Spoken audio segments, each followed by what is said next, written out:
Bismillah. Cadu təsir etməmək üçün ən doğru çıxış yolu.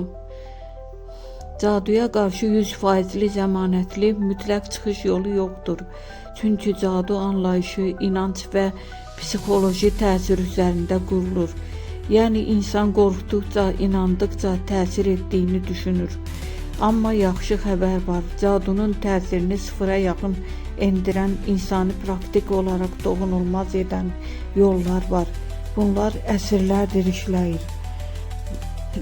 Cadunun təsir etməməsi üçün ən güclü çıxış yolu qorxunu kəsmək, ən vacibi. Cadunun əsas yanacağı qorxudur. Qorxmayan insana cadu işləməz. Mənə nəsə ediblər fikri təsiri qat-qat artırır. Öz-özünə de, mən qorxmuram, mənim üzərimdə heç bir şeyin gücü yoxdur. Günlük qoruyucu dua çox güclü.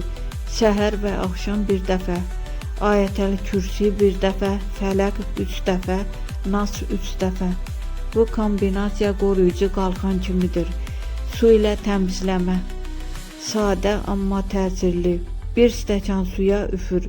Niyyət edirəm bütün mənfi təsirlər çıxsın de və iç. Həftədə 2-3 dəfə kifayətdir.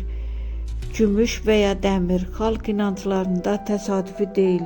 Gümüş, üzük, kiçik dəmir əşya məni qoruyur niyyəti ilə taxılırsa psixoloji qalxan yaradır.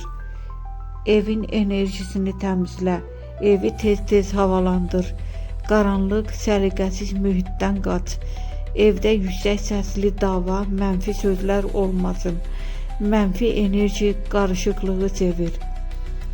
Bunları etmə. Falçı gəzib sənə ağır cadu ediblər deyənləri.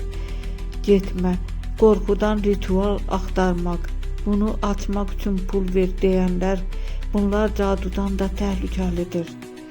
Qısa xülasə, ən güclü qorunma, qorxunun olmaması, zehni güc, dua və sakitlik.